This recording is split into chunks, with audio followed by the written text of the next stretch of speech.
ago I defended you in your absence. We'll call this meeting of the Finance Committee to order. Today we have a discussion of the community grants allocations from the committee, as well as one piece of legislation not directly related to the budget, and then 3 of the budget resolutions, the fee schedule, the fine schedule, and the position classifications and pay plan, in the hopes that we can figure out if we have any amendments to them and close them out. So that's hopefully the work of the day. Is there any reason to do this in any different order? Are we expecting, Nikki, anyone else from the grants group? Okay. Okay. Exactly. So we'll just take it as the order goes, unless anyone has a reason not to. The first order of business would be the minutes of our last meeting, the 24th of April. I believe so. Let's see. Mr. Chairman, I move that they be approved. Second? Yeah, I don't see them. I didn't see him either. Oh, well, maybe I don't move that they be approved. Okay. Let's just leave that alone. We'll catch up Yes. at the next meeting. Okay. I'd withdraw my motion. Fair enough. Community grants. You should have before you a copy of the allocations by the committee that we received a couple days ago from Nikki. Thank you for that and for all the work of the committee. And feel free to sort of, if you want to walk us through a little bit of the methodology and what decisions were made this year. Nikki Plutzer, Finance Department. So this year the committee met. We received quite a few applications this year, and yes, in addition to the normal people that apply. We've gone through, we've ranked priority of programs based on the services they offer. We have reviewed all of the applications for this year, and based on our priorities and kind of a little back and forth in between the committee members, we have determined the following allocations that you see before you. There are some new applicants this year. I can run through those briefly. Community Action Agency, typically we fund the Annapolis Youth Services Bureau. In addition to that program, this year they have offered their Green Summer Works program, which is an educational program for young underprivileged children within the city. That would be under education programs for children and youth. Another new program, which is also under education programs for children and youth, is Start the Adventure in Reading, the STARE program. That program has been in existence for a while. They actually, one of their tutoring centers is out of the Stanton Center, but this is their first year coming to the city to request funding. Under homelessness and addiction programs, we received an application this year from He Opens Paths to Everyone, Hope for All. They're an organization that provides furniture, housewares, clothing, etc., to people when they're transitioning from homelessness into their first living space. A lot of times people, once they have the money to get a space to live, they actually don't have additional funds for beds, for plates, things of that nature. So that program provides those items for free. Another new group.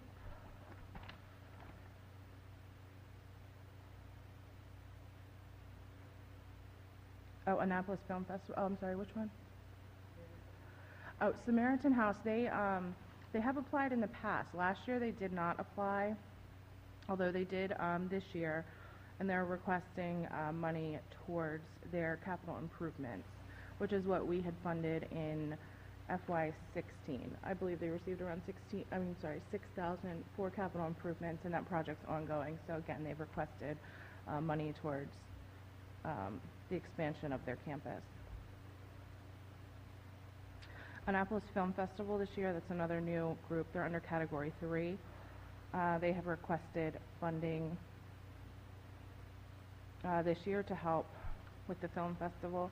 I would like to add that we do provide in-kind services for the Annapolis Film Festival, police services, fire services, and things of that nature during the film festival. So there is an in-kind service that we do provide. I'm not 100% sure that's included, but I believe so. Do we have a dollar value for the in-kind service we're providing them? I do not, but I could get that for you. Could we also get the economic impact of the festival on city revenues? I know that's a much broader, but if we're going to look at what we spend on their festival, we should look at what revenue is generated through their festival. The only revenue that we would receive would be the additional rooms tax, and that, we won't know the impact of that until a couple quarters out, because of first they remit to the state, report to the state, and then we get that back. Well, is there a way to determine based upon their sales, their ticket sales, for example? We'll give it our best college try, but I just want to put out right out front that it's going to be a real guesstimate relative to what's going Well, on. I think it's fair, if we're Well, going to look at I the agree. cost to us, we should also look at the financial implications for us also.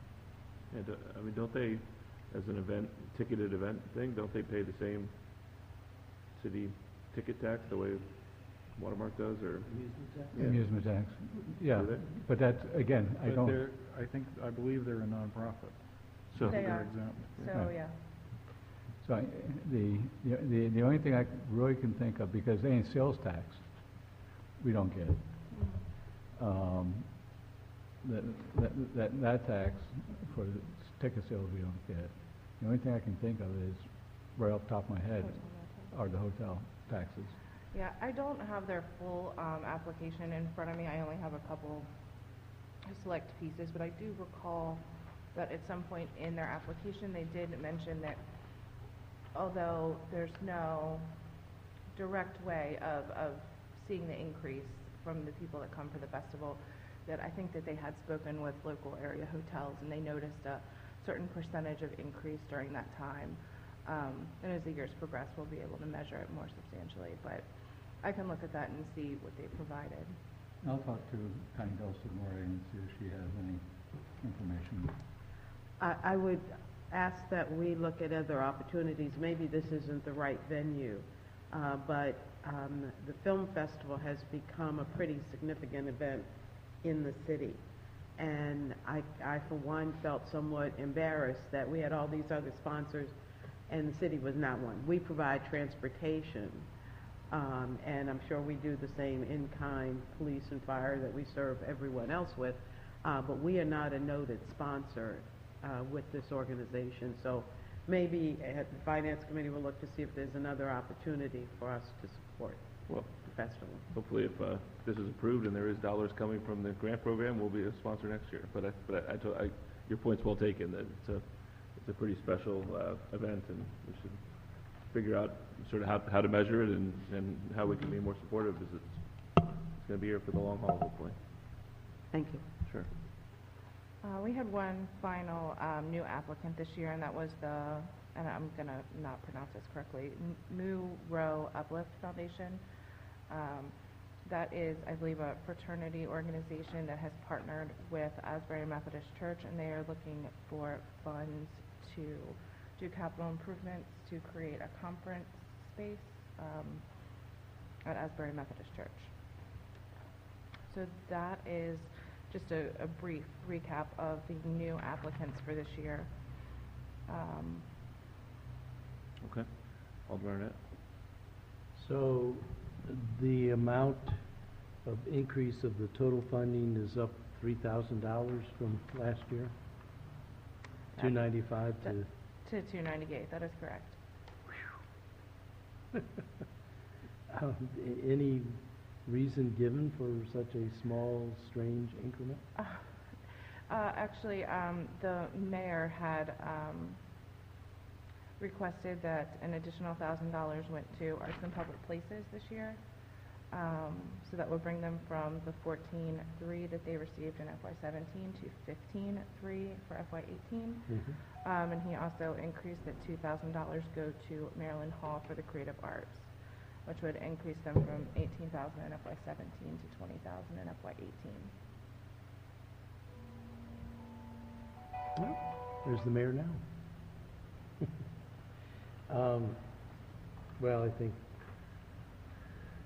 as we say every year, this is the way that the city leverages many-fold services rendered by largely volunteer organizations that provide services that we don't and probably can't.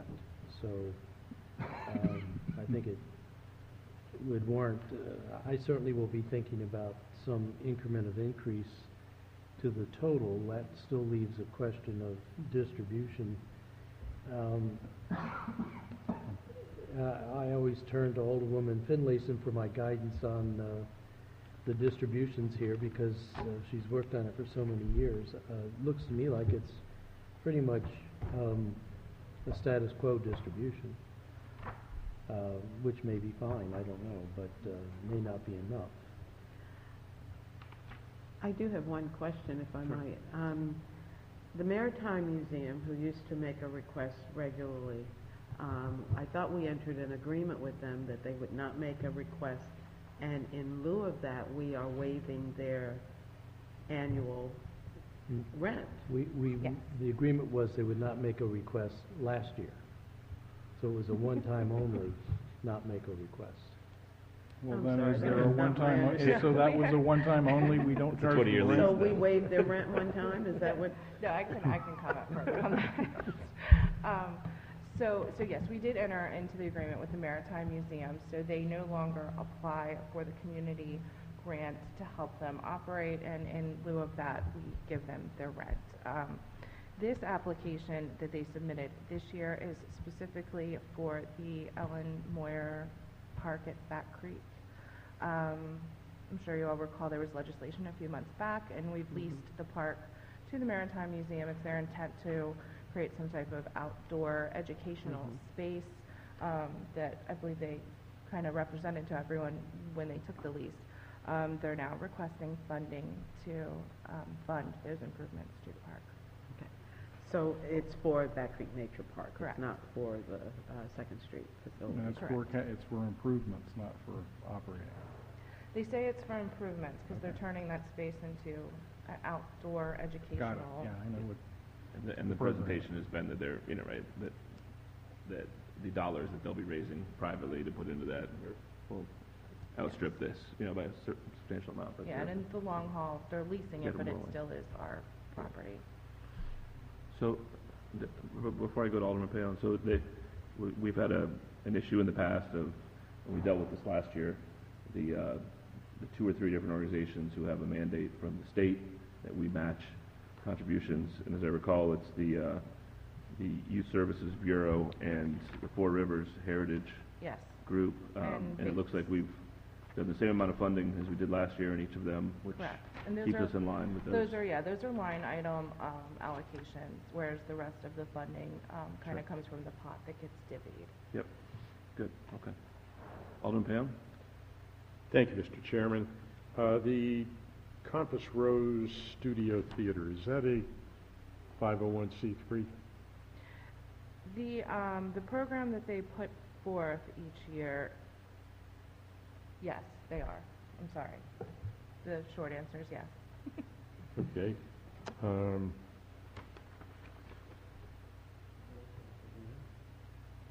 The He did not apply this year.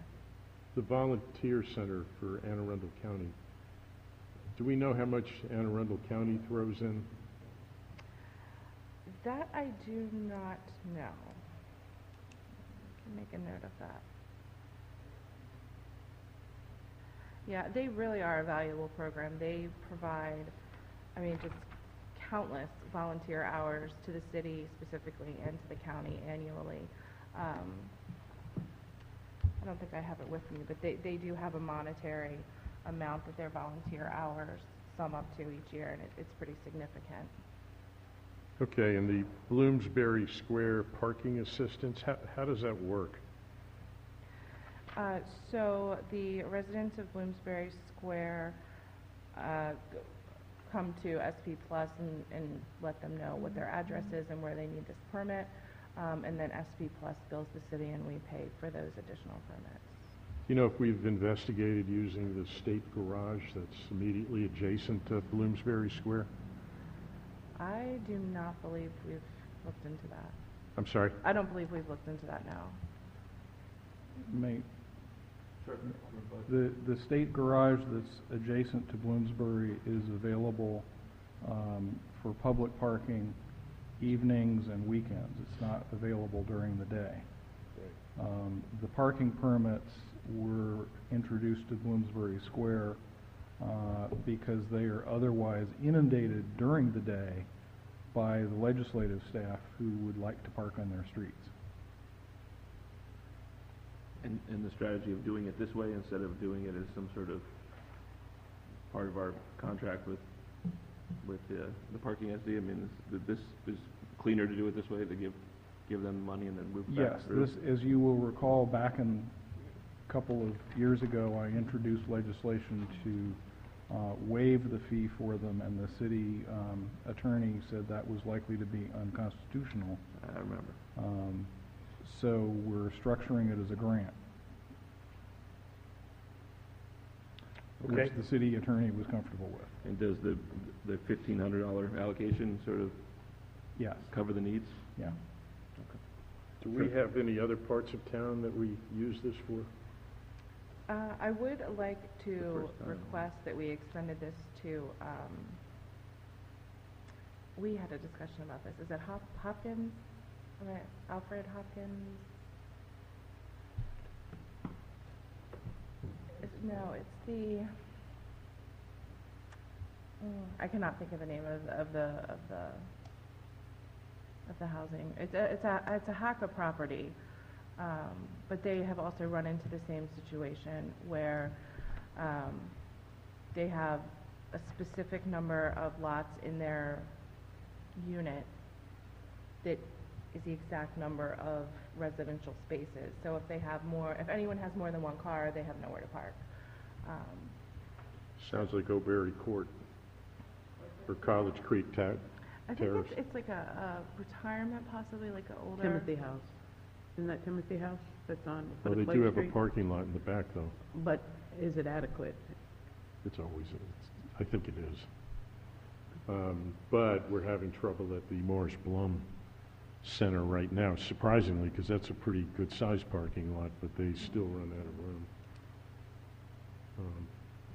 Okay, thank you. Alderman Arnett? Looks like we funded everyone that made a request except for Moo Row. Can you tell us a little bit more about that? We discussed it. They were requesting $50,000 for the capital improvements to create the conference center.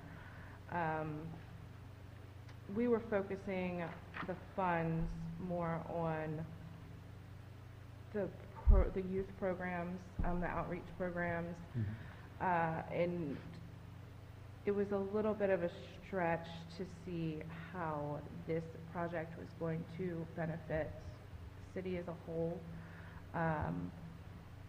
With a lot of the other first-time applicants, we kept them just at $1,000 to see how things go, but with that, it didn't seem like it was as beneficial to the whole city. Okay, so there was, thank you. May I follow up? Sure. Is this at Asbury United Methodist Church? Yes. It's the Moo Row chapter of Omega Sci-Fi and Asbury Methodist Church of Annapolis. So they want to renovate and outfit 3 existing rooms, converting them into the Bishop Love Conference Center. Well, Pastor Allen isn't here to speak for herself, but I can speak for the fact that Asbury has become a focal meeting point in the community. I guess it's still Ward 1, but right there in the hub of the African American community and the historic district and the tourist district and the like. They And we have had a entertained. mayoral debate there the other night. Oh, that's what was there They did, yeah. 2 weeks ago. So it's become a significant meeting place in the community.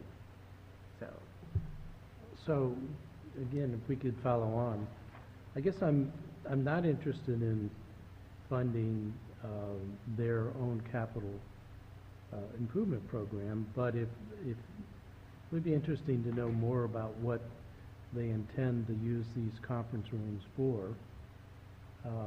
And in the spirit of giving new applicants something to see how it goes, I guess I would, if it's $1,000, I don't know whether that would help them with a match someplace else, but that was part of the rationale for the community grant program, is if we can give them a local match, they might be able to leverage it to get Very a true. lot of money elsewhere.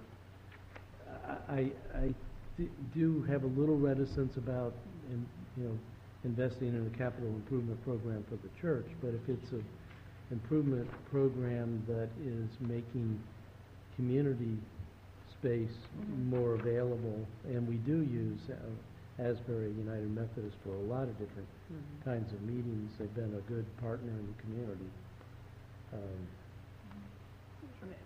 Just to kind of follow up, their facility was used as a daycare, was Title I school. And when the state took away our local Title I locations, Asbury, the Community Action Agency, and others, this was one that they took the center out of. So I think they are trying to move those rooms that were used for kids' activities to adult-type activities. And that should be clarified, but I think that's probably their motivation for trying to redo their rooms, existing rooms, to make them more adult functioning. Sure. Sorry, could you forward me a copy of the application? Certainly. Yeah, I was just going to say, the way this has always played out in the past, we tend to have people who are funded and people who aren't, and then we end up with a dynamic where the people who aren't want to come talk to us, which I think is perfect. So in this case, we're down to one, basically. So the challenge should be to have someone reach out to them and see if there's some clarification that if it's a smaller award that's not probably going to get a lot of capital work done, if they're interested in that. My guess is there's an appetite to do something with it. So, Yeah, and it's before the never our end. intention to not fund someone. Sure, no, I appreciate that. We typically start out and then we go through and cut, and then we go through and cut until we get down to the number. Yeah, so hopefully that. I do have a question about the University of Maryland, the archaeological dig project. Their recommended funding is zero. I remember we used to give them $35,000 or something in years past. What was the thinking behind not funding them at all? They did not apply this year. They did not apply? They did not apply. Okay. They've had a few Shouldn't let issues the that past stop couple of us. fiscal years, and this year they did not apply. Okay. So I've had a meeting at some point fairly recently with Mr. Leone, Dr. Leone. There's an issue about he's, I think, probably kind of getting ready to retire, so he's not doing every summer doing as much work, or at least directly in that.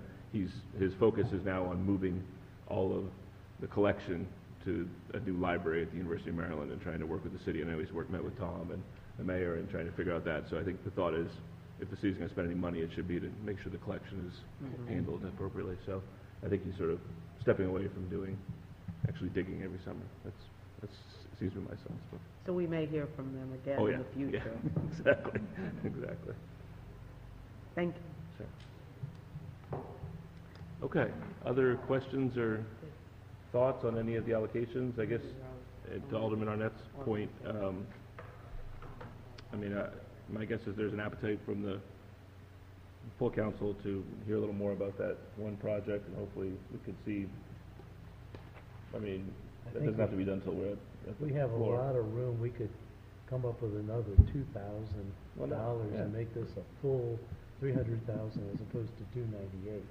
I bet Tom could find it someplace. What I was saying is that aside from that particular project and whether that gets added in and for how much, the other question we go through every year is the total pot and sort of the right amount. And now that we have sort of allocations within it, you could, if there was the will of the council, to bump that number up or not, but I thought I heard you saying that, so is Well, that your inclination? last year I made a motion, and this year I'll make a motion again. It didn't pass last year, I don't think, but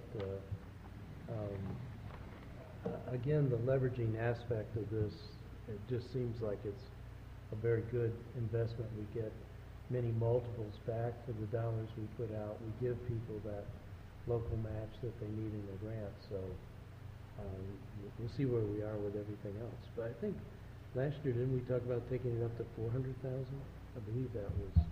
Well, it was lower last year when we went to 295, right? It was Yeah, started it as was 250. significantly lower. Yeah, Right. 225 or something. Okay, Alderman Payon, and then Alderman Finlayson. How do we know which groups or there seem to be a couple of these where the contribution was just to their general fund, for lack of a better term, as opposed to specific projects. I thought that we favored specific projects a good deal more than we did just making a contribution to the general fund. It's a little different if we're contributing to the public library, Maryland Hall. By the very nature of what they do, there may very well be a contribution to their general fund. I would say the same thing for example, the film festival, very worthwhile thing to contribute to. I don't have any problem with that, but there are some other organizations that it appears that we are doing that to, for example, the HOPE program, a Hope for All program. Maybe it's just the way it's written up. I misinterpreted what the money will be used for, but there seem to be several things like that in this group. And I was wondering whether we've changed our policy. There also seemed, well, never mind. I mean, every one of these things is great intentions and a great program. We don't really have any idea of what their success rates have been, however, and where else they're getting their money from. That concerns me a little bit. I'm not trying to go back to square one, but one of the good things about the quote old days was that we did have more information. Frankly, we had more information than we needed, and I don't suggest we go back to that by any means, but it'd be nice to know whether other people are giving these folks money also, or to what extent they are trying to raise money on their own without going to a government agency for assistance. So part of our application process, when a group applies, is they have to outline what project the funds are going to be spent on, and they'll also provide a budget that explains what they'll be using the funds for. In addition, with the application, they're also required to provide us their financial history of their organization and to show us where they have other funds coming from, to see what they're leveraging, to see if other people are donating or if we're the only ones. And all of that is taken into consideration by the grants committee when we determine who's getting what. In addition to that, all of the groups that receive funding provide quarterly reports to the city that shows the progress on their projects each year. Do we know if the boards of any of these groups, do we know what % that the boards contribute to the organization financially? Potentially. I'm not going to say yes that that's across the board, but they do list, where they receive funding from, and it includes a list of their board. So Well, I'd have to look at them that- specifically. Frankly, it's not always that important, because a lot of these groups simply have, kind of worker bee boards, and that's, many times they function better than other types. But it would be nice to know, that's all. Thank you. Alderman Finlayson.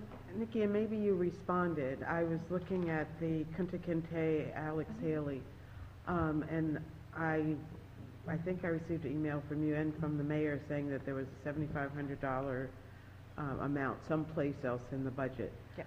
You'll recall that that's for maintenance of the monument down on City Dock. And so we need to make sure, I feel we do, that they get $10,000.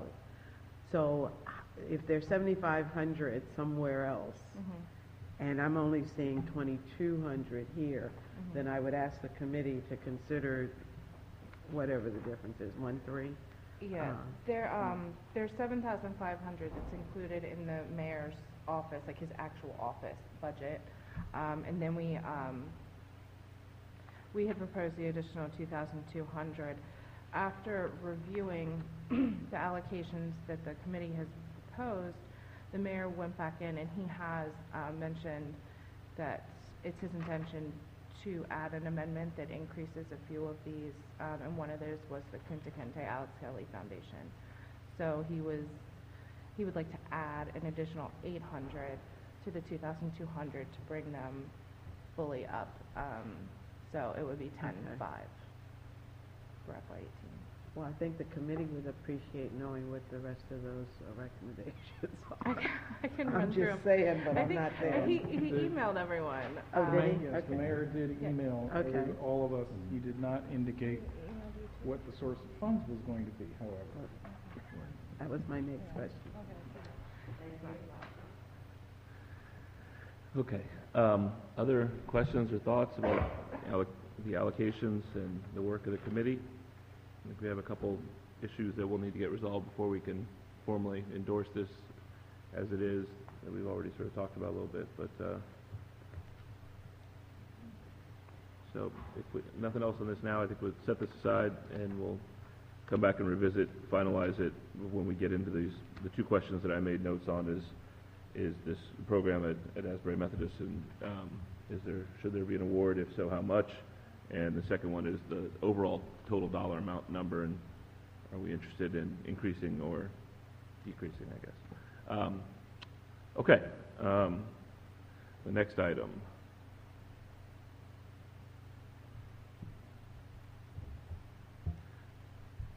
O-2017, the Transportation Network Services piece of legislation is on for our consideration. Alderman Budge, I believe this went to the Transportation Committee. Did it not? It hasn't come Not to yet. us yet. I So can't explain it. it's coming here first. As I understand it, this is the, as we talked about earlier when we talked about fees and fines early on in the process, this is the enabling legislation to allow us to assess that fee on Uber and Lyft rides. We passed enabling legislation to allow that So is this a the- year ago. Yeah. This is, at least in its purpose clause, it says this is to eliminate a sunset provision. But this came out of law and finance. Let them explain it. Okay. Did we ever collect anything, do you know? Hello. I'll go through the whole list. Thank you. So the original legislation that was created had a sunset date of June 30th, 2017. So the purpose of this legislation is to remove that sunset date, and also it indicates that the 25-cent origination fee needs to be included on the fee schedule so we can properly charge it. Once the legislation was passed by the city of Annapolis, it then gets submitted to the state of Maryland, and then once they verify that we've done everything the way we're supposed to, then I believe it's either 90 days or 120 days, and then the fee is implemented. So actually today is the official first day that the Transportation Services Network fee will be applied to Uber and Lyft within the city. And then we'll receive quarterly remittances from the state. So that is the current status of it, and unless we pass this, it'll all end at the end of the fiscal year. All of that All that year-long work, yeah. process to get it in place. Okay. Any comments or questions about? I would recommend that we recommend approval. I move that we recommend approval to the council. Is there a second? Second. All in favor? Aye. Aye. Okay, easy enough. Should we make it $1 a ride? Okay, so we have three of the budget packages. The first one is the classifications and the pay plan. I guess. Can you give us sort of the high level, are there any specific changes that we should focus on? It's the same schedule, but it doesn't have the COLA in it, right? So the COLA has a $300,000 impact?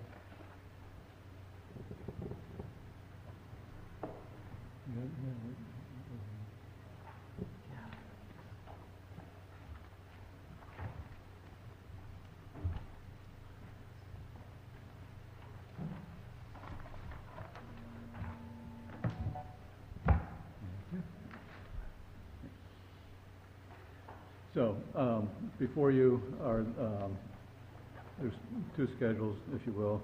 There's a list of positions, and then there's the classification grid itself, or the pay scale grid itself. As Alderman Ornette noted, this scale has not been updated to reflect the, any increases reflected from the negotiations. So, that's pretty much it. I mean, it's the same classification plan as last year. But there was, in terms of the positions, there was something that went before the classification board, what is it? Civil Service Board. The minutes were brief. They approved something, but I'm not sure what it is they approved. Yeah, please. I was hoping you came.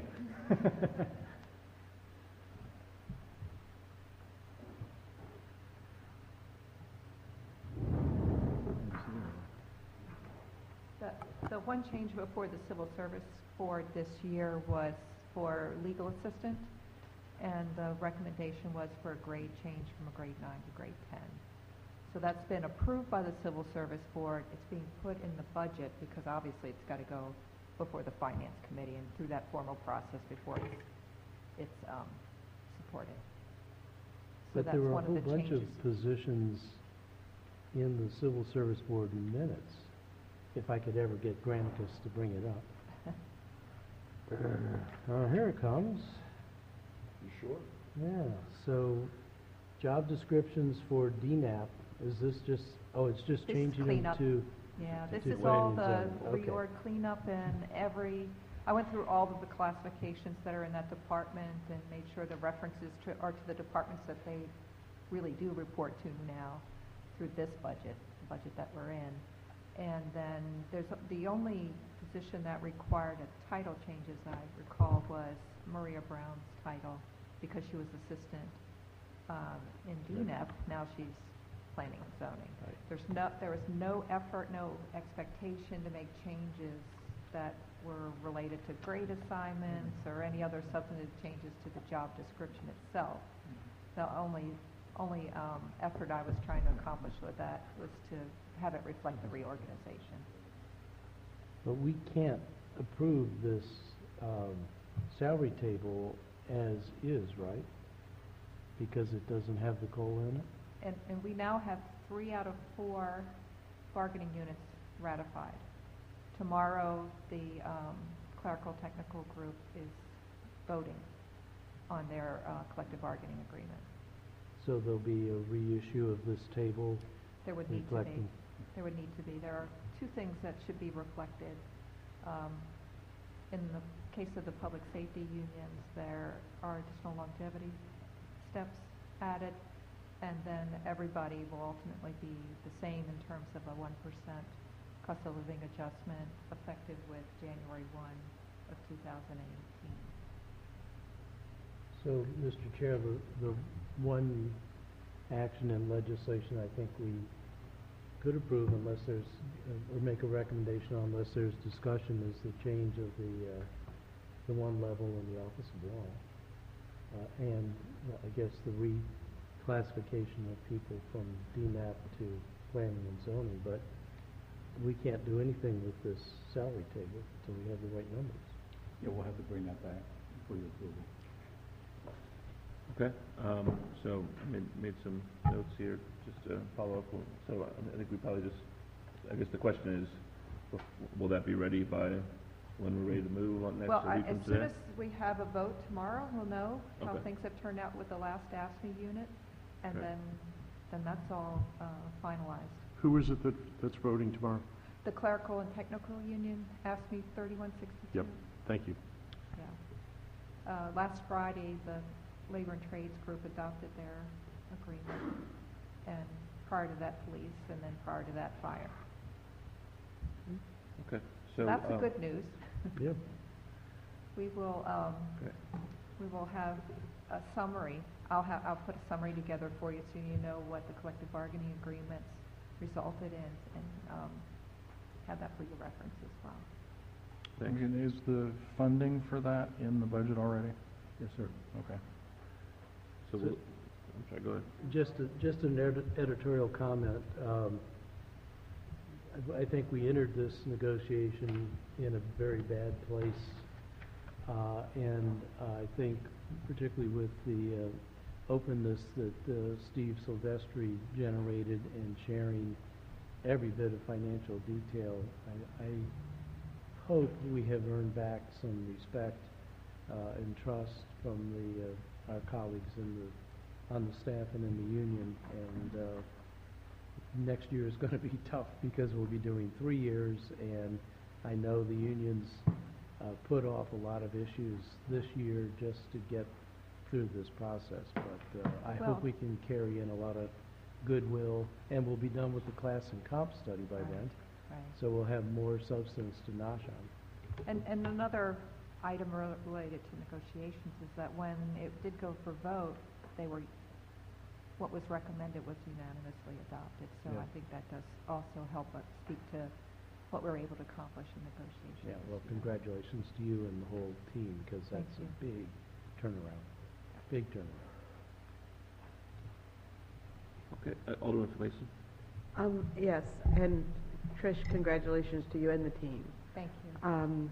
I would ask that we clarify, however, the pay raise for employees. The mayor in his address said all employees would get a 1% pay raise, and they will in January. January. Which is tantamount to a 0.5% in fiscal year 18. In terms of financial. Exactly. So we should be very clear that no employees will not get a 1% pay raise in July 1, but they will get it in January, therefore 0.5%. I do have a question, however, about how employees get on the scale. We have a handful of, not a handful, but we have contract employees who are automatically put on the scale. How does that work? How does one get on in the civil service track? Well, I wish I'd had more time before I came to this meeting, and I honestly started my research around the policy. I found a contractual policy that says that contracts are generally considered for a year with a year extension, and then it doesn't really speak directly to what happens after that. And I'm trying to find out this conversion we talked about before. Okay. I can In my wait. experience since I've been here, I haven't seen it directly happen. So I don't know whether it's a matter of it hasn't been thought about, or we haven't had people Oh, that it's have been thought about. But Alderwoman Finlayson, I would suggest that we meet for martinis at Blackwell Hitch and continue that work. But Absolutely. you had asked before, and I don't know if you received it, which was a list of the contractual employees. We'll work together on that, whatever we can do. And again, I will continue my efforts to find the language that we all seem to have heard about, but need to see in print, about how we handle that conversion. What are the constraints or the guide or the policy around it? And as it relates to political appointees being put on the scale. So you can Well, when you say on the scale, you mean going into a non-contract position that's civil service. Political appointees are being placed on the civil servant scale. And it has been brought to my attention because somebody just was moved on the scale to an 18, but it's a political appointment. So how does that work, or who has the authority to make that happen? A And political you're- appointee placed in a group. Are you talking about me? No. No. I'll talk offline, and then you can, and then Right, I'll ask the question again publicly, so you'll have an answer.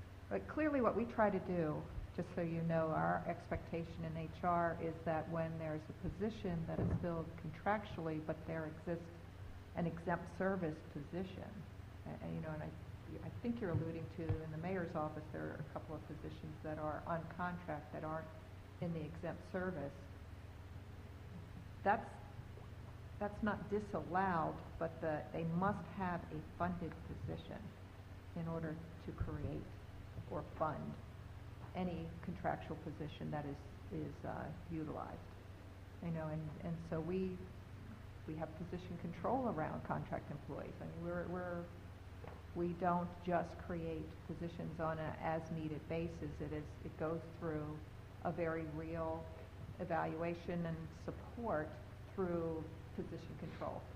And when that has been determined, and only once that's been determined, will we in HR make any changes, because we do there in our office those UNIS changes in order to have official positions before a selection and placement can be followed through on. Does that help? Love it. Okay, we'll talk. Thank you. Okay, thank you very much. So, my sense is we set this aside and revisit it at Thursday's meeting, before we get into the other items on Thursday, and we have a sense what we probably need to cover if those numbers come in. So, the next order of business, the FY18 fee schedule. Alderman Arnett? Yes, thank you, Mr. Chair. On page 27 of the fee schedule, under Title 17, we have fees for the stormwater utility, and we know from our watershed improvement plan that these fees are not going to be adequate to carry out that plan. So I've been looking at this and had some brief discussions with Maria Broadbent, and I will be offering amendments, but I wanted to let everyone know in advance, to these to raise the quarterly household fee from $10.22 to $30, and then the two commercial fees from $39.02 to $115 and 78 3 cents to $235. These are the amounts that would be necessary to fully fund the watershed improvement plan through the 9 years to reach our TMDL goals. There certainly is possibility to get grant monies to offset some of that, and so perhaps there should be an allowance in these fee changes to accommodate that. But this is a federal mandate, or at least for now it is, and I think in talking with my constituents, they are very much in favor of cleaning up and protecting the bay. They may not be in favor of paying more fees to do that, but taking their first sentiment, I think if we're going to have a meaningful watershed improvement plan and we're going to accomplish the objectives, these are the kinds of fee increases that would be necessary to make that happen. Okay, so two sort of quick questions. Is your sense to do this as part of the Finance Committee recommendation, or is it better had as a conversation with the full council? Well, I would welcome certainly Finance Committee discussion. I know these are big, I mean, it's tripling the size of the fees. Yeah, I agree. And my second question is, you didn't mention the final category, which is currently Oh. 130 a quarter for It's because 10,000 feet and above. I got engaged in a conversation, but it would be tripled, Gotcha. essentially. That's what- I was just curious if you were rounded leaving them that all. one off Right. for No, some no. reason. Okay. No, we want to get those big So guys. roughly, you're talking about basically tripling each of Yes. the different fees that Right. are applied for stormwater That's that. across the city. Mhm. Okay. Thoughts or comments, questions from any of our colleagues? Could you repeat which ones? Yeah, You're on page 27, did you say? I'm on page 27, 17.10.180B. There are 4 fees underneath that, and I've rounded them off, but I've essentially tripled each one of those fees.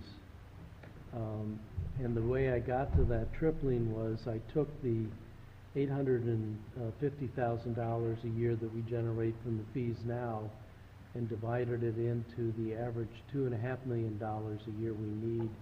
If you look at the table in the watershed improvement plan, the numbers vary up and down, but over the 9 years, they average out to about $2.5 million, and that's roughly tripling the fees. Well, may I follow up? Sure.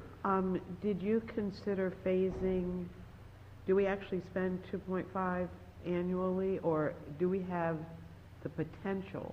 First year is 1.7 million. After that, it ranges from 2.3 to 2.7. So, but I think the overall, in order to achieve the overall amount, we would need to, I mean, if we did it incrementally, we'd have to ramp up even higher than these levels. So, we'd be talking about going from 10 to 20 this year and then 20 to 30. But then in the out years, you'd have to be even higher in order to get to the total amount we need over the 9-year period. Okay, thank you. Okay. Other thoughts and comments or I questions? think doing it without phasing it in is going to be met about as popularly as the increase in water rates a few years ago. Or the sidewalk fees. Yeah, Only this one is a real, it is a fee rather than a tax because it's based on work that's being done, has to be done.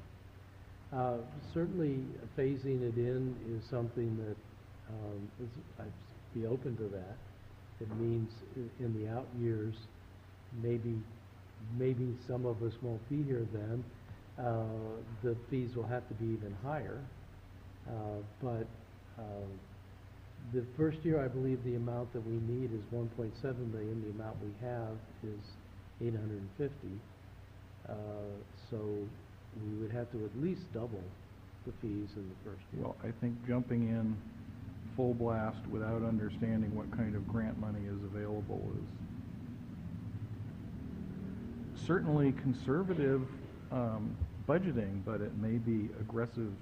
Yeah, I would be With careful the- about depending upon grants given the inclination of the current administration to slash.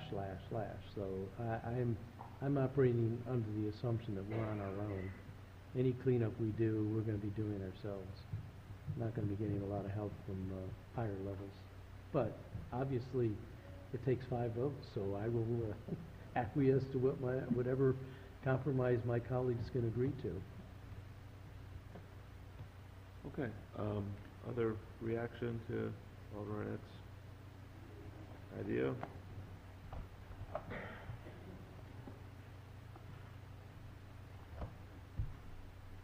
Okay. You want me to make a motion and see how it flies? Sure. I mean, I guess the question is really how to, I know we've discussed the context of the capital budget. You have $1 million dedicated to doing the same kind of work. The question is, right, would this have an impact on that? If you were going to pay for it from this source, I would think maybe we should even think about what that would do to the capital budget, right? I mean, does that need to be funded that way? Trying to think of the amount in the capital budget that is going to stormwater. I think that is maintenance of the existing stormwater drains and things You're like right, that. you're right. That's not, So, and not, Part of not new the- projects that are gonna. yeah, it's not new knock off the projects. whip. That's our normal maintenance. And part of the problem, the complaint in the past from the community that looks at this is we've been using the stormwater fee to do routine maintenance and pay for staff salary for routine maintenance. No, I think those dollars should stand and be spent, because we do have to repair catchment drains and all of those sorts of things, pipes and outfalls. This is over and above that. This is what we would need to do to execute the 16 different projects in the watershed improvement plan. So, I think they're independent of each other. Okay. Thank you.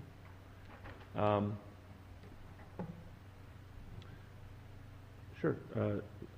Let's just pause this for a second, see if we have any other potential issues. Are there any other changes in the fee schedule that came forward from the mayor from last year? Same exact fee schedule? We have any other, sure, Alderman Dodge. On page 52, transit fares. Yes. I would like to propose inserting a line for the fare for the circulator.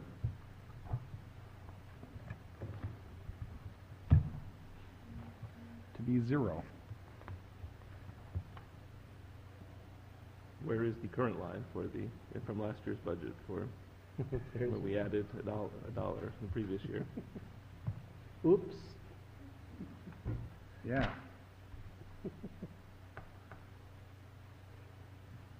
So first of all, we need to insert a line for the circulator. It's, I mean, it wouldn't be under the parking line somewhere? Parking garages. That's fine. Let me just check, just to make sure we're, So would it go after tokens in bulk?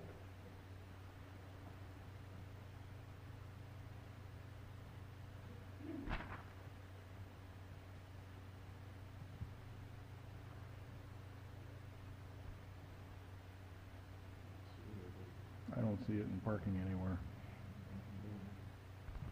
okay. So I would make a motion that we insert on page 52, a line for the circulator after tokens in bulk for 100, and that the fee would be 0.00. Is there a second? What is the motion?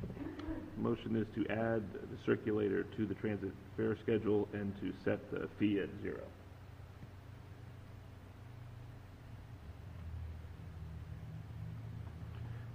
I'll second it for purposes of this committee. Okay. So obviously this is a change, Alderman Budge, right? We've had a lot of feedback from the community concerning the efficacy of the circulator and its present fare. Very little of it has been positive. The parking contractor is recommending that we get rid of it, as well as the community, in order to do a better job of moving folks from where we have available parking to downtown where we need the people. The circulator ridership has fallen from fiscal 14 was slightly over 200,000. It's now, in fiscal 16, it was 40,000. So clearly the But fees revenue had a went up by negative effect. $40,000. Hmm? But revenue went up by $40,000.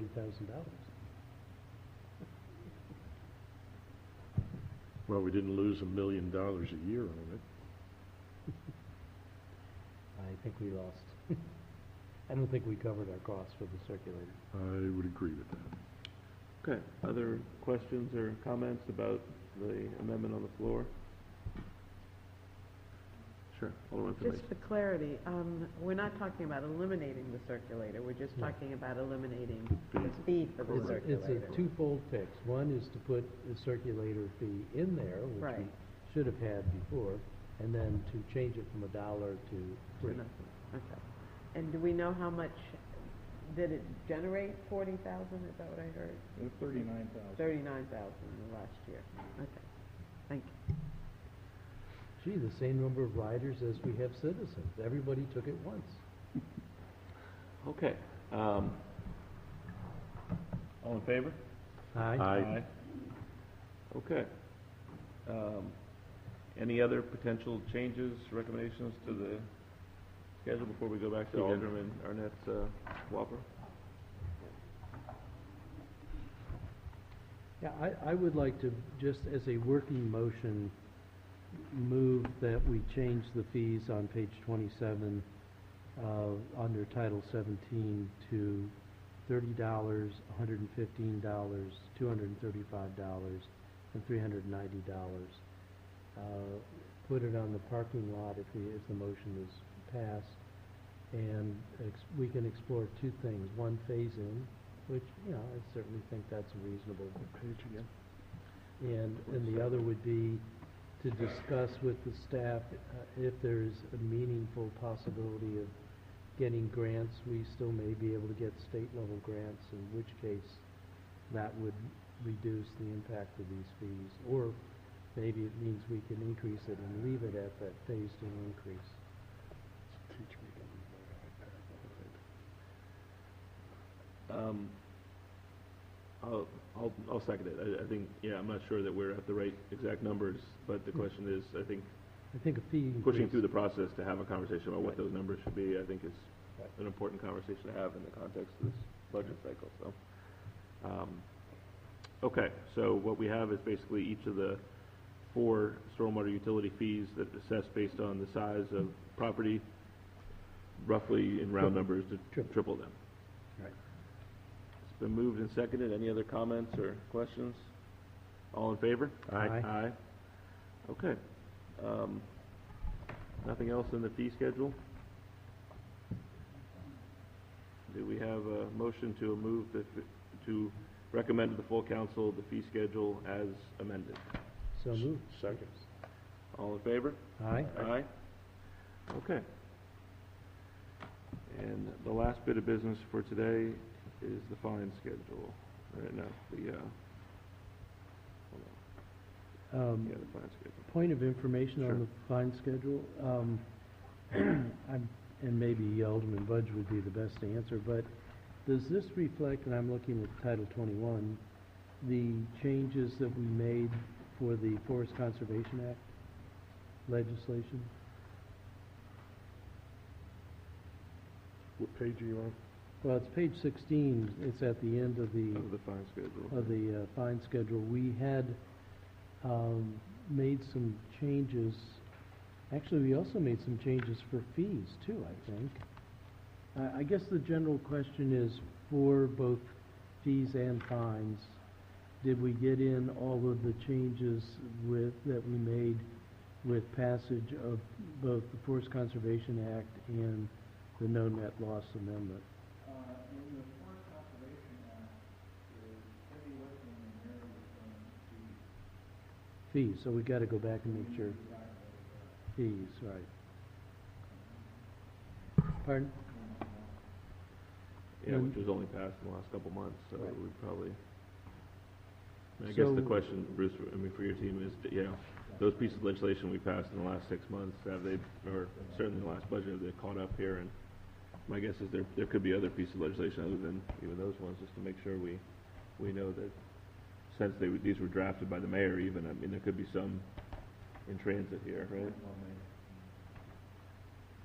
So, I mean, I'm happy to, I mean, I think probably the way to think about it is the fees and fines as presented from the administration are complete unless we find something else or you bring us something else back, we could then add that in, but I think we probably have to work with it as it's submitted. Okay.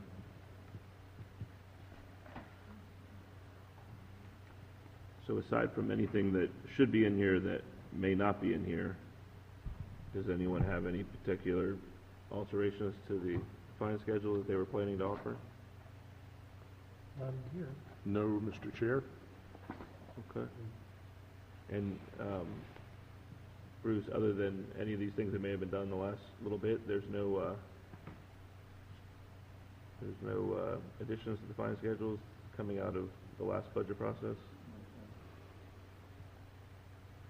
So, subject to some changes for omissions, I would move that we recommend approval of the fine schedule to the city council.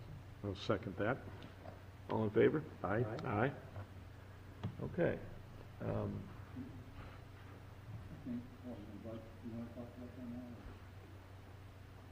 Wayfinding? Yeah. So we spent some time last Thursday on the CIP and talking about the projects, but we noted then that there would probably be at least one amendment, which we're thinking of you. So if you want to talk about it a little bit, we can then, everyone's primed for Thursday, and we can revisit the I did a CIP. Ballpark, 500,000, I thought. For the, For the wayfinding? And what's Joe, 615. 615, so I got you most of the way there, Joe. Okay, so, the wayfinding project in the CIP, we cut into, we're separated into two parts. The pedestrian wayfinding, which is being implemented and finished up as we speak, and the vehicular wayfinding. Vehicular wayfinding is mostly telling people in cars where the right because none of our garages are identified by name anywhere. There's very little to clear out of the parking. If you say, there's a home in the garage, people look at it and if you come out of town, it's like, what? Where? Huh? And so the wayfinding master plan has a design program in place consistent with the signage code and the silence for finding our directing people to the road. It also has a much smaller element that's called the gateway program for out on West Street telling people, hey, you're actually coming into Manhattan. But since they're all bundled together, and since the need really is for figuring out how to direct people to our garages.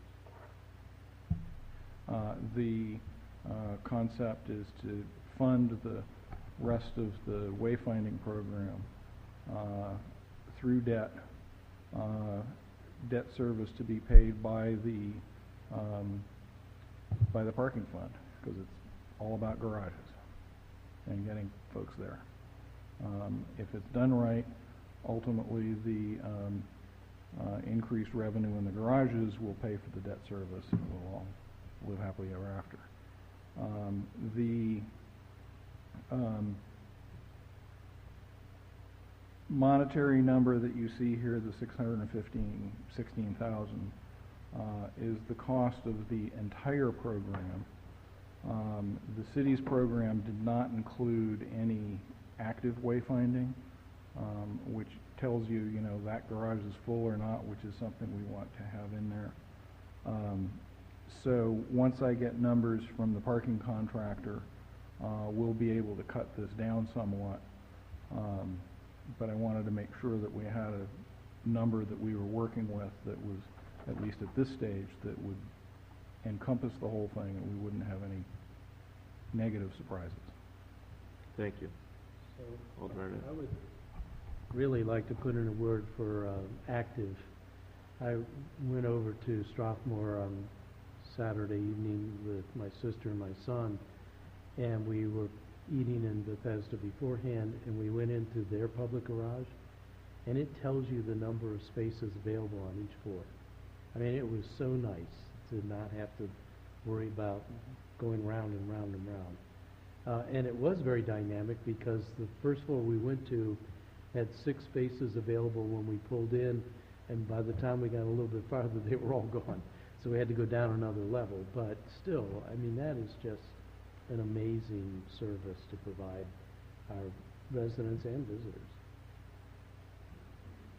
Yeah, I mean, I agree. I mean, certainly the anecdotal part of it I hear from a lot of people, maybe it's a generational component of it too, right? But people are interested in that, they see that elsewhere, you go to airports, other Yeah, garages, well, other communities. they want the that. initial round will be, the initial round of active wayfinding will be hooking it up to the inventory counts on the garages that are taking place now, so that when a garage becomes full, you can tell people out on Route Boulevard, don't go to Hillman, it's full. Or Or the don't, Eastport Garage.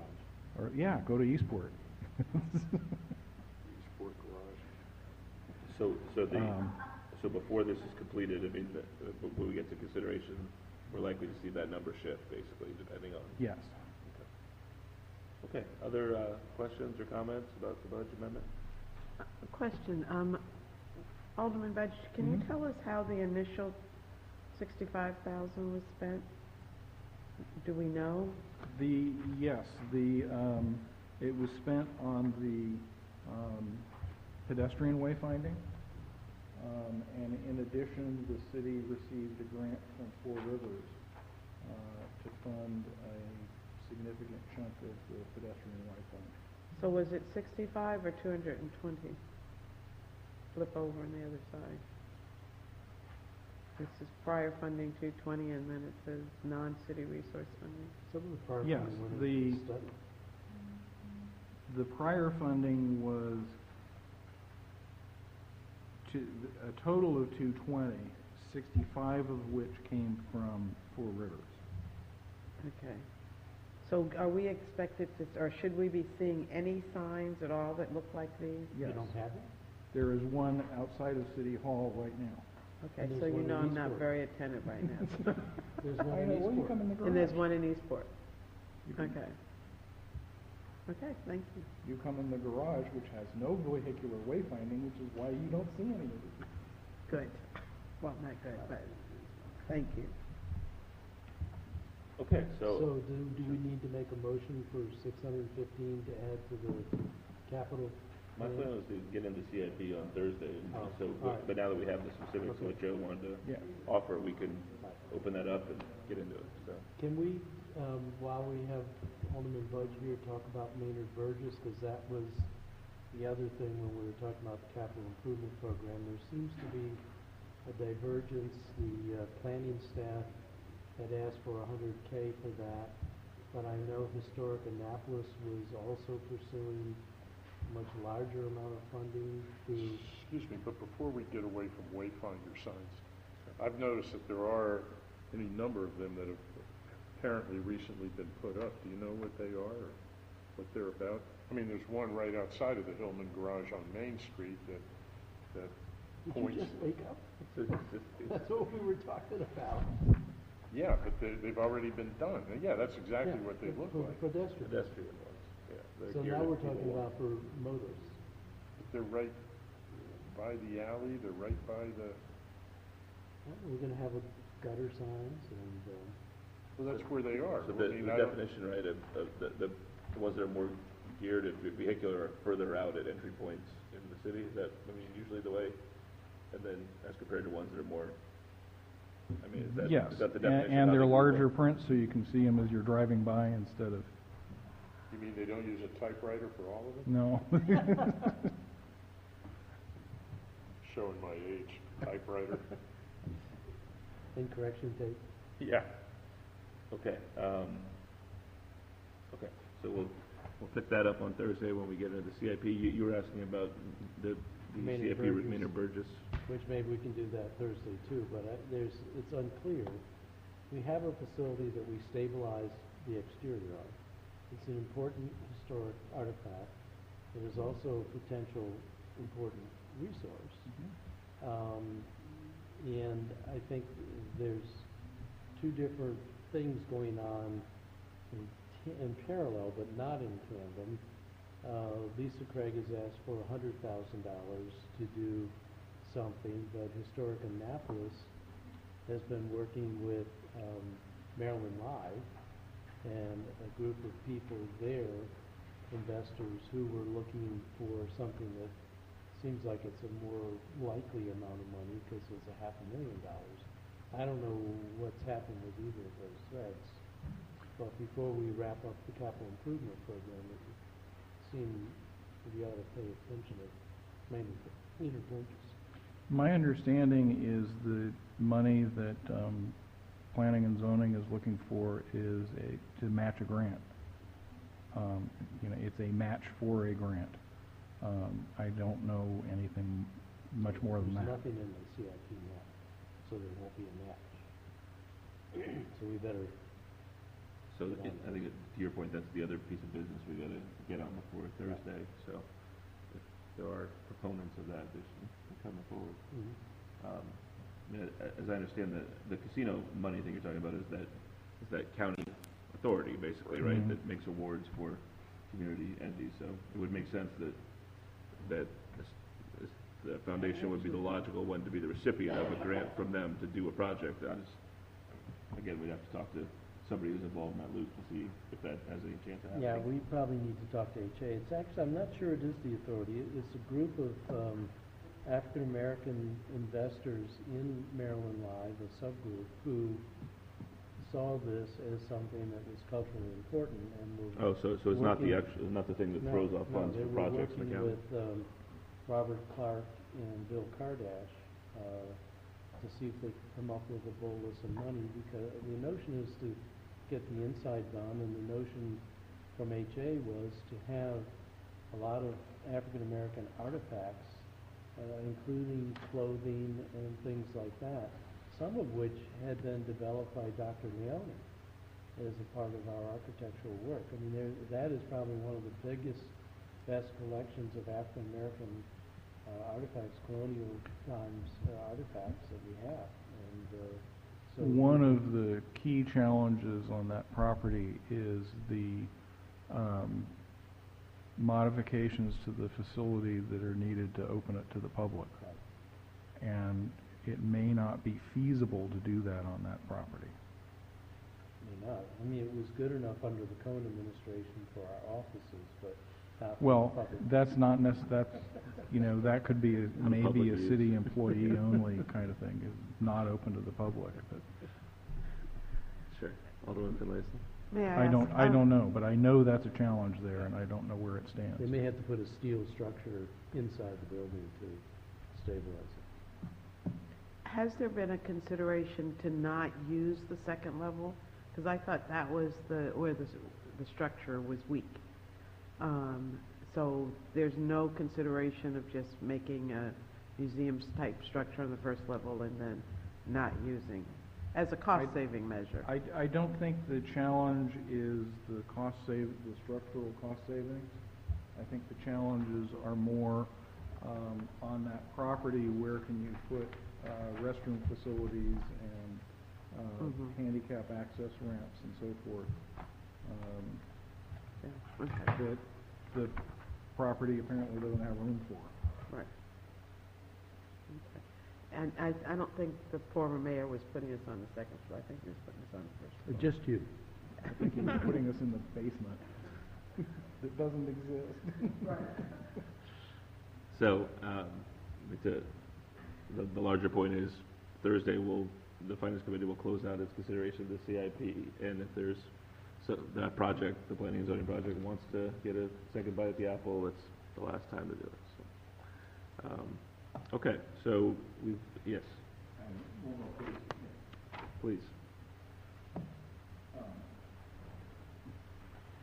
What I thought I'd do is just provide, this is a draft for consideration. It's a fund balance reserve policy. If you recall, our financial advisors came out about 6 months ago, I believe now, and provided an overview of what their recommendation would be for ongoing fund balance policy. And that was, the genesis of that conversation was last year's budget discussions relative to what we wanted to, or what the city wanted to do with different fund balance classifications. Because the discussion was, well, we're using prior year fund balance to potentially use it in the following fiscal year. How much should we use? Should we use? So they came out with a fund balance recommendation, and this is pretty much what their recommendations. So essentially, what is being recommended is, of the undesignated fund balance, have three classifications: a rainy day fund, a budget stabilization fund, and if you turn the page, a capital reserve fund. So the whole concept is to earmark fund balances in each one of those classifications, undesignated. If it's designated, it's outside the scope of this conversation. And we would do this for each, basically each appropriated fund: the general fund, the appropriated governmental funds, and the enterprise funds. And I highlight that only because, just to bring attention to it. So we're not doing it in aggregate, okay? We're doing it by fund. Now, if you add them all up, they would be the same, but for example, the water fund and our sewer fund couldn't make up for a deficiency in the general fund. If you do it by fund, you have to do it by fund, and that adds up. And also, because of the new revenue bonds, there's more restrictions relative to those funds and fund balances, so we want to be careful with how we set things up. So that's why I kind of like highlight the fact that it's by fund and not aggregated up. In the rainy day fund, the targeted balance would be a threshold between 15 and 20% of revenues. Now we talked about revenues and expenditures, so this clearly just says revenues, and hopefully we'll stay consistent. And anytime we use money from that, it has to be a supermajority, majority plus one, and that's consistent with what's in the what was adopted last year. A lot of this is pretty much adopted from last year. In the next paragraph down, if appropriation from the category causes the balance to fall below the minimum of 15%, again, it takes a supermajority, and it also takes a accompanying plan, which also has to be approved as to how you're going to replenish that fund balance within 3 years. The budget stabilization fund, that's really pretty much what we're targeting today, if you will, of prior year savings, I think the terminology is. So that as money goes down into the stabilization fund, that stabilization fund can be used for operations. Again, that balances between 5 and 10% of revenues. And the purpose of this fund is really to provide more flexibility, accumulate balances over and beyond the rainy day fund. And again, this is, above and beyond the the rainy day fund. This fund is the city's first line defense during tight budget years. So it's really, if you have a decline in revenues or a one-time expense that pops up, even if, for example, if our snow account was overdrawn, this is where the money would come from to cover that deficit. And what it says here at the bottom of the page is that at the end of each fiscal year, 50% of operational revenues would go in to the budget stabilization fund. And again, that is also what we have in the current fiscal policies that was adopted last year.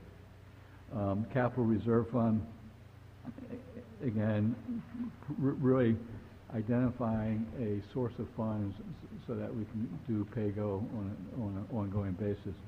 And so the 50% goes into the operating, or what's called the budget stabilization, and then the other 50% goes in the capital reserve fund. That is if the rainy day fund is at minimally meets the 15%.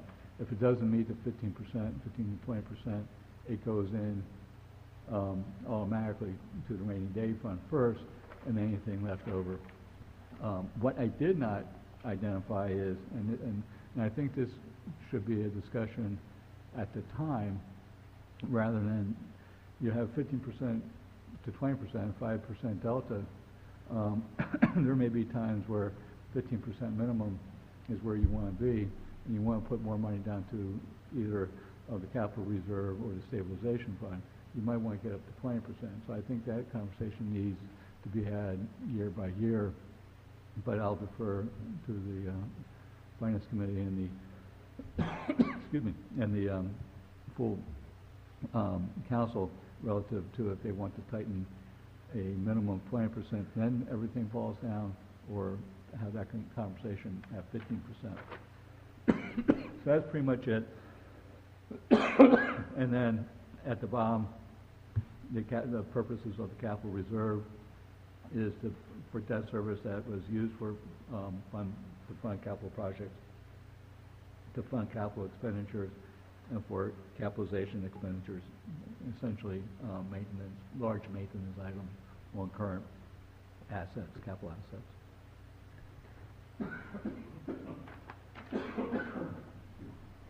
So I wanted to give this to you for your review.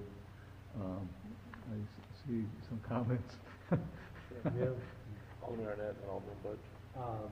First of all, thank you for moving this forward, but it would be helpful to me to have some more of a numerical explanation of this. I tried to ballpark with our current operating revenues. So for Category 1 rainy day fund, that would be somewhere in the ballpark of 15 to 20 million. And for the budget stabilization, in the ballpark of 5 to 10. And I can't figure out what the capital would be because it's an excess, but I remember, aside from conversations and interest that Alderman Budge and I had when we were in the union negotiations, they were looking at a fund balance of $68 million. And when you did the explanation, you said, well, no, there's charges against that. It brings it down to $32 million. And then there are still things that we could write off, like the money that the transportation fund owes, and the money the dock fund and the rec. It's hard for me to wrap my mind around this without actually seeing some numbers. And I think the range is also, I worry about the breadth of the ranges. 15 to 20 million, it's a $5 million range. $5 million would pay for one heck of a lot of COLAs. And that's one of the places where this is going to be used. I'm not sure we should really have a range that is that broad. So I think if the purpose of this is in part at least to preserve and protect the fund balance that we need in order to meet our financial standards, maybe we can't be so loosey-goosey about the ranges. That's just a personal observation. Well, number one, I'll be more than happy to put in the accompanying schedule relative to what the numbers are and what they would mean. Relative to ranges, there's a few things. And I think I tried to allude to it earlier when I said, I don't know if you want to say 15% or 20%, and if there's fund balance, if you're at 20%, I mean 15%, it goes down here, and have that as a year-to-year discussion, or just have it at a specific threshold, and anything above or beyond, Matt, goes down to the other funds. I think the important thing, two things. A range provides a little bit more flexibility, and that can be good or bad, depending upon the perspective and how you want to use the funds. The important thing is to have a policy, and I say the important thing, based on the rating agencies. They want to see communities to have a policy that identifies fund balance purposes and how you use them and how you set them aside and how you pull them out. If we're looking to be, a certain rating, i.e. AAA or AA or whatever it is, those different ratings have different thresholds. So it's really also a function of what kind of rating the city is pursuing and wants to maintain. So that's all part and parcel. What we're looking at here is the low end of a AAA and the high end of a AA rating, which would be my recommendation. I don't think we want to fall much below that. So again, I think there's a lot of discussion that needs to be had, and a lot of moving parts. It sounds simple enough, but there are ramifications that do come from this policy. Alderman Budge? Yeah, I'm going to disagree with our esteemed Director of Finance. I think if you have a range, we're going to find in practice, dollars being as scarce as they are, that we're always going to be at the bottom end of that range. That there's no practical purpose for the upper limit of that range. And I would just, my inclination would be to say, here's the target or here's the minimum.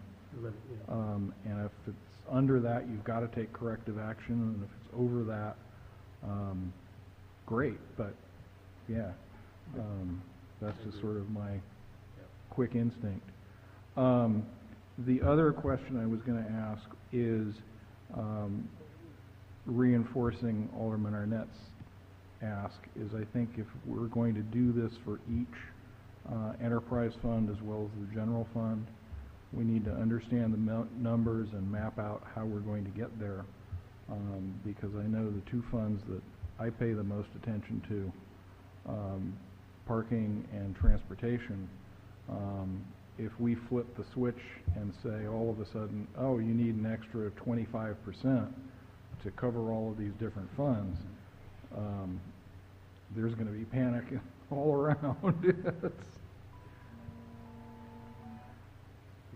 So we need to map out, if that's what we want to do, we need to map out a plan to get there. No, point well made, yeah. Alderman Lacy? Yeah, I'll start from the bottom. The Capital Reserve Fund. Mr. Miller, we have a Capital Reserve Fund, do we not? Yes, we do. We put $5 million last year, I believe it was. Okay, so this is just trying to codify current practice. Yes.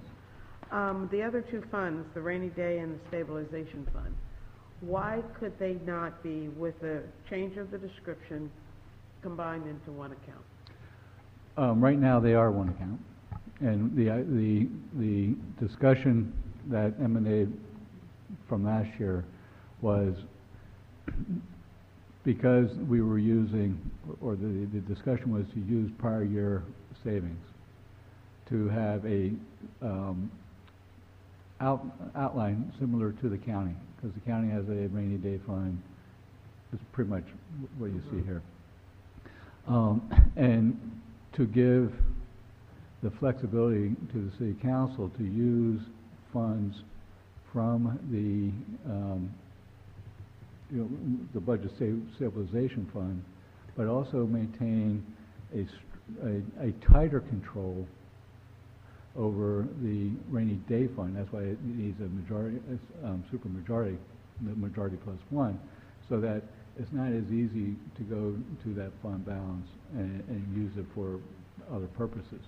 So one's has a little bit more flexibility to it, recognizing that there are going to be years and times where you need that flexibility.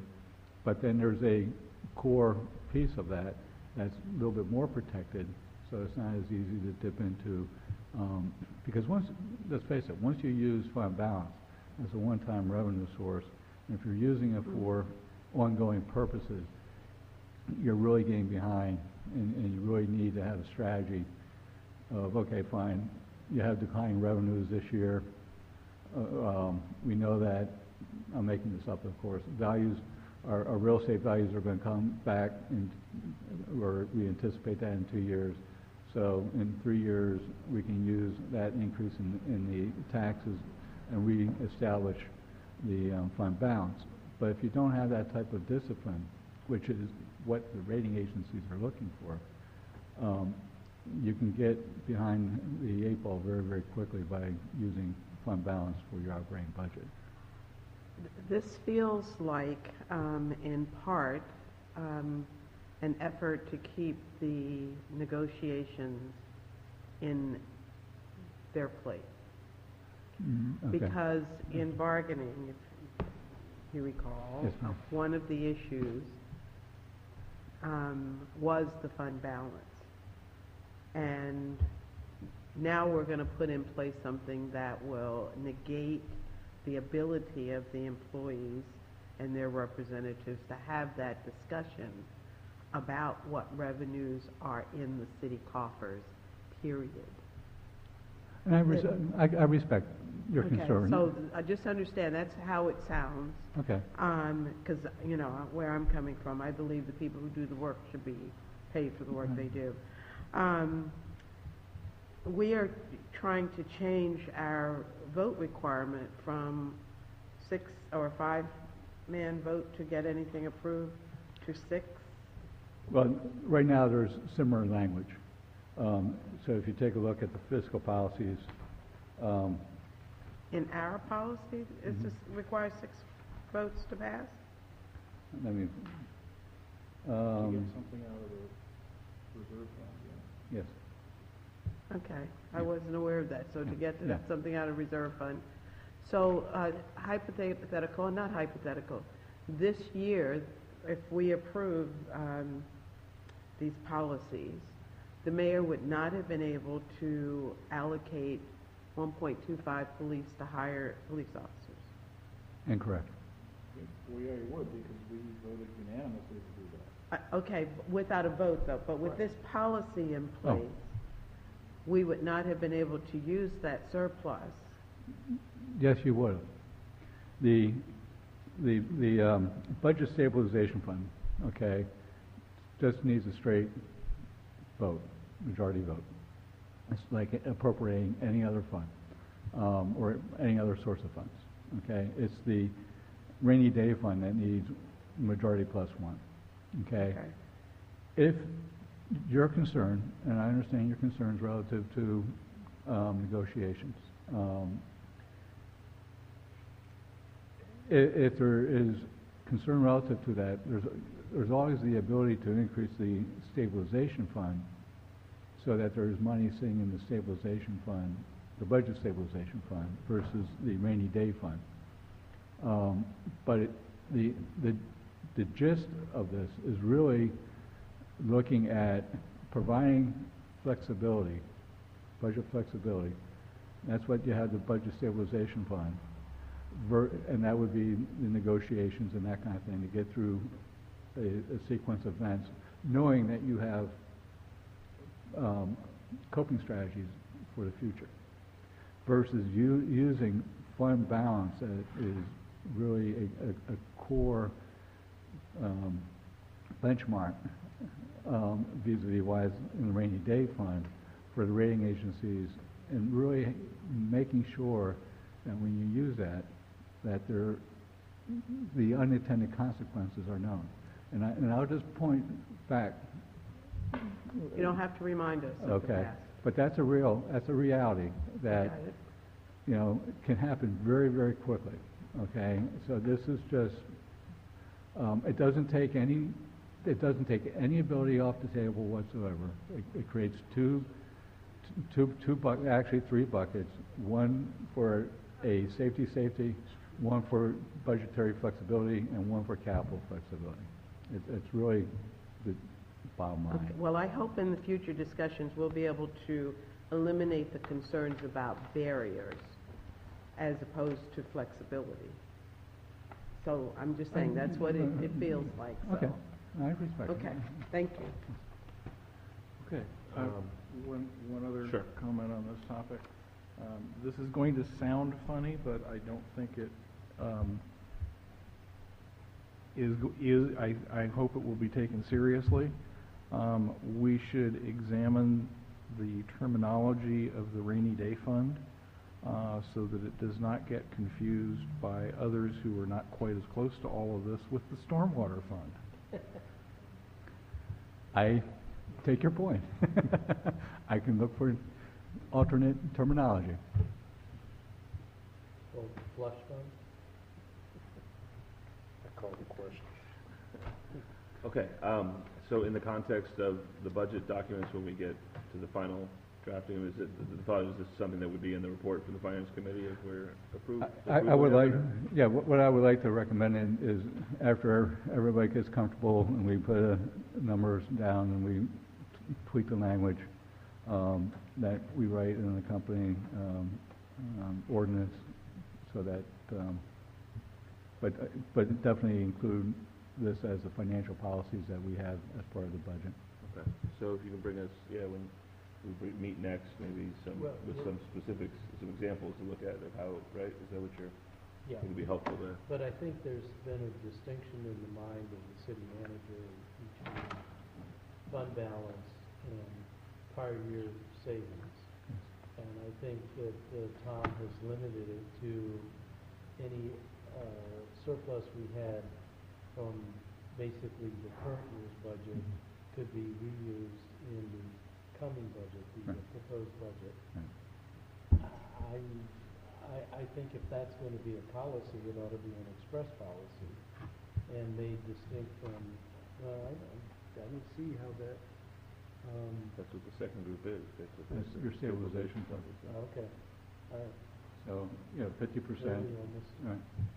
The idea is if you have excess revenues, if the first bucket, the waterfall is the first bucket goes into the rainy day fund.